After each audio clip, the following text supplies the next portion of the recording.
Si tu es prêt à perdre ton entreprise pour sa survie, alors sache que tu es entré dans une autre dimension du monde des affaires.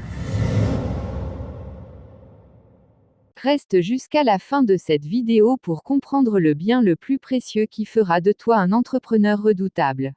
Si tu es nouveau sur cette chaîne, sache que nous partageons chaque semaine les chroniques inspirantes du Dr King qui vont t'aider à optimiser ton intelligence à entreprendre, à investir et à faire de l'argent. Je t'invite donc à t'abonner et à cliquer sur la cloche de notification pour ne rien rater des chroniques inspirantes du Dr King. Alors commençons.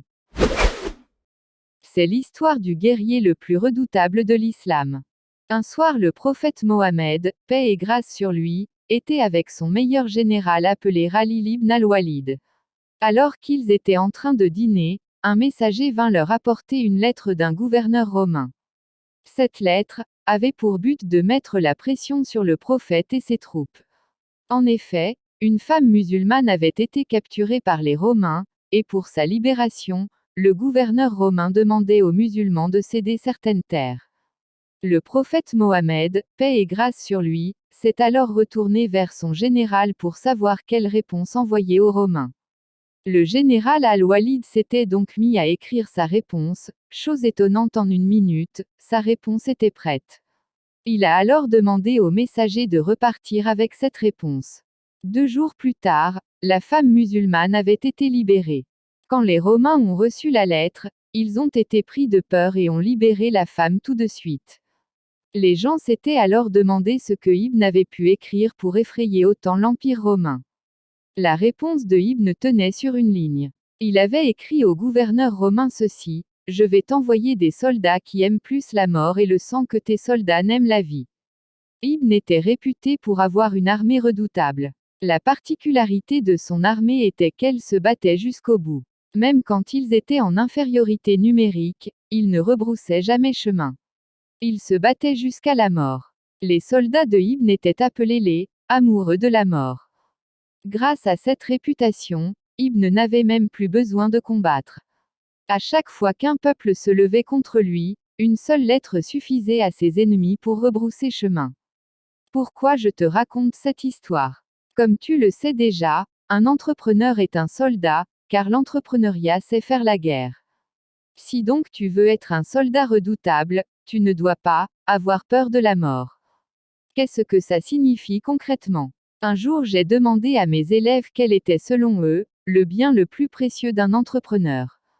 Certains ont répondu les clients, d'autres le personnel, et le dernier groupe a répondu les associés. Malheureusement toutes ces réponses étaient fausses car le plus grand bien d'un entrepreneur, aussi étonnant que ça puisse paraître, c'est son détachement face à son entreprise. Si tu es prêt à perdre ton entreprise pour sa survie, alors sache que tu es entré dans une autre dimension du monde des affaires. Celui qui est prêt à se sacrifier pour son entreprise n'aura jamais peur de prendre les bonnes décisions. Dans ta démarche entrepreneuriale, tu vas devoir licencier des gens, annuler des contrats, changer la direction de ton entreprise, etc. Pour avoir le courage de prendre ce genre de décisions difficiles, il faudrait que ton entreprise puisse être plus importante que ta petite personne. En 1999, PayPal avait été présenté comme l'idée business la plus stupide au monde. Pour que l'entreprise continue de fonctionner, il fallait que certains pionniers de l'entreprise partent. L'une des personnes qui avait été virée pour cette idée stupide, PayPal, est un certain Elon Musk. 10 ans plus tard, Elon était revenu dans la société et l'idée dite stupide au départ était devenue une idée de génie qui rendra les fondateurs milliardaires. En 1985, la société Apple se portait mal, il fallait clairement un nouveau souffle et certaines personnes devaient quitter la société.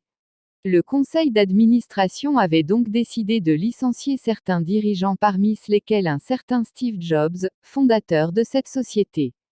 La particularité des entrepreneurs comme Steve Jobs, Elon Musk, etc. est qu'ils sont comme Ibn al-Walid, ce sont des soldats qui n'ont pas peur de la mort et surtout de leur propre mort. Comment faire pour ne pas avoir peur de la mort? Réponse: tu dois préparer ta relève. Retiens ceci, si tu veux gagner de l'argent dans 3 mois, il faut cultiver des arachides, si tu veux gagner de l'argent dans 1 an, il faut cultiver des bananes. Mais si tu veux gagner de l'argent pour toute la vie, il faut cultiver des hommes.